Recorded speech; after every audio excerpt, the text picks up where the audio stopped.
The Beginning After the End. Volume 7.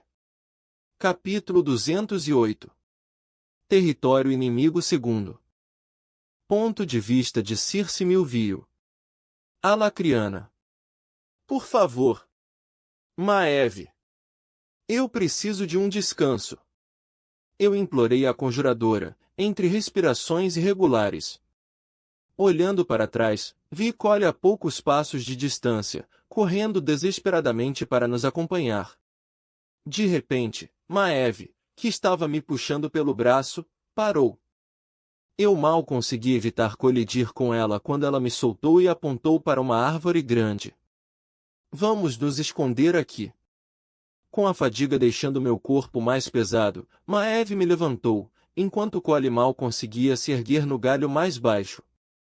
A árdua tarefa de subir alto o suficiente na árvore para permanecermos escondidos levou mais de meia hora. Finalmente satisfeito, Cole recostou-se no tronco da árvore, as pernas balançando no ar. Tirei o peitoral prateado de Fanny para que minha camisa encharcada de suor pudesse secar um pouco. Nós três ficamos em silêncio, cada um fazendo qualquer tarefa que considerasse mais importante para nós mesmos.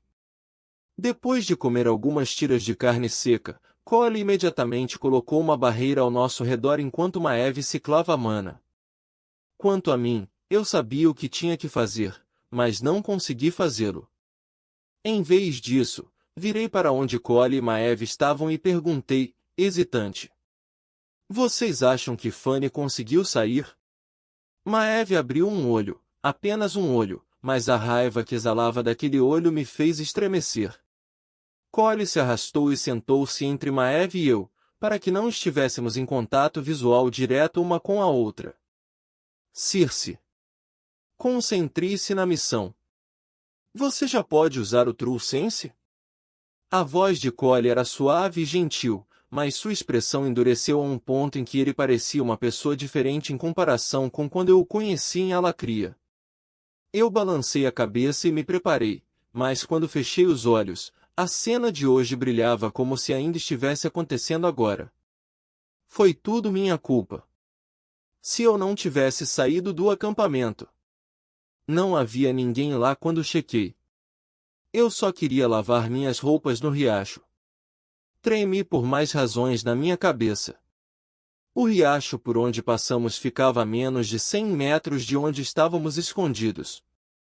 Eu verifiquei 2, não, 3, vezes usando minha crista para garantir que não houvesse ninguém dentro do meu alcance aumentado de consciência. Ao longo de nossa jornada, todo o nosso grupo tomou precauções extras para ocultar nossa trilha. Até cavamos buracos no chão toda vez que realizamos nosso negócio e o cobrimos com terra e folhagem. Então Como fui pega no caminho de volta ao acampamento? Se eu não mantivesse minha crista ativa, levaria os elfos direto para onde o resto do grupo estava escondido. Eu pensei que estava livre depois de despistá-los. Eu corri por mais de uma hora na direção oposta antes de voltar para onde Fanny, Maeve e Cole estavam. Ainda assim, pela expressão no rosto de todos depois que eu contei o que aconteceu, eu sabia que não era tão simples assim. Fanny imediatamente arrancou meu manto externo e me deu seu peitoral de prata para eu usar. Maeve xingou e se virou enquanto Cole caía, desolado. Eu não sabia o que estava acontecendo naquela época. Foi apenas Fanny que me deu um sorriso gentil e se despediu. O mesmo Fanny que teve a personalidade de uma cobra intrometida, despenteou meu cabelo e disse a Maeve e Cole para me protegerem. Colocando minha túnica sobre seus ombros, ele caiu da árvore em que estávamos escondidos e fugiu. Confusa, eu quase gritei pelo atacante veterano da nossa equipe, apenas para Maeve cobrir minha boca com a mão. Não podemos ter elfos suspeitando que alguém está lá fora. Você entende? É por isso que Fanny tem que fingir ser você, Maeve chiou no meu ouvido. Voltei à realidade quando senti uma mão no meu ombro. Cole deu um sorriso e murmurou para eu me apressar. Cerrando os dentes e rezando para que Fanny sobrevivesse, Fechei os olhos novamente e acendi meu emblema. Por uma fração de segundo, quando senti minha consciência deixando meu corpo, fiquei tentada a concentrar meu tempo limitado nessa forma para procurar Fanny. Saia disso, Circe. A missão. Concentre-se na missão.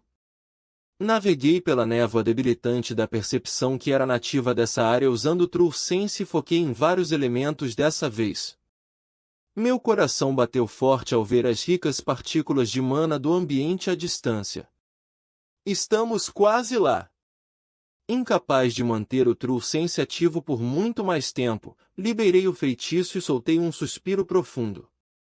Abrindo lentamente os olhos, vi Cole e Maeve me encarando intensamente. Apesar da culpa e fadiga pressionando em mim, permiti um pequeno sorriso. Estamos quase lá. Só mais alguns dias no nosso ritmo agora. Com minhas palavras aumentando o moral geral de nossa pequena equipe, decidimos nos apressar. Coloquei o peitoral de prata de Fanny novamente, apesar de seu peso restringir minha velocidade. Sem Fanny conosco como nossa vanguarda, eu sabia que precisaria de todas as vantagens que pudesse obter. Afinal, eu fui treinado o suficiente pelos membros da minha equipe para saber que tudo o que havíamos feito até agora seria inútil se eu morresse. Ainda assim, pensamentos perigosos de assumir que outra sentinela teria sucesso, invadiram minha mente. Eu não era uma heroína. Eu não era como Fanny ou Maeve que treinavam há anos para lidar com esse tipo de situação. Até Cole tinha muita experiência em caçar bestas nas equipes de observação em Alacria. Eu? Eu mal havia me formado antes de ser recrutada para esta missão. Algumas semanas atrás, antes de entrar naquele portal altamente instável para este continente, eu ainda estava guardando meus pertences na minha escola, para poder voltar para casa com minha família. Tropeçar na raiz de uma árvore me tirou dos meus pensamentos. Felizmente, Maeve foi capaz de agarrar meu braço e me impedir de realmente cair de cara no chão. A conjuradora me lançou um olhar, mas não disse nada. Nós não estávamos correndo particularmente rápido e o sol ainda estava se pondo, então ela sabia que eu não estava prestando atenção. Rangendo os dentes, fiz o meu melhor para afastar quaisquer pensamentos inúteis, enquanto acelerávamos o passo na direção em que os estava conduzindo. Eu tenho que sobreviver. Pelo meu irmão mais novo. Repeti essas palavras em minha mente como um mantra. O grande Vritra seria capaz de salvar meu irmão e abençoá-lo com magia, para que ele pudesse levar uma vida próspera, se eu tivesse sucesso na missão. Um anel mental que me notificava sempre que uma nova presença entrava no meu alcance de percepções me tirou do meu devaneio. Eu parei no meu caminho e estendi um braço com 2 dedos para parar Maeve e Cole também. Eles entenderam o sinal instantaneamente e subimos imediatamente na árvore mais próxima. Incapaz de fortalecer meu corpo como Cole e Maeve, lutei pelo ramo mais baixo. Na minha pressa, meu pé escorregou em uma raiz coberta de musgo. Minha cabeça bateu no tronco com um baque surdo que soou como uma explosão dentro dessa floresta tranquila. Eu nem me importei com a dor. O enorme erro que eu tinha causado fez meu coração cair. Eles ouviram isso? Está acabado?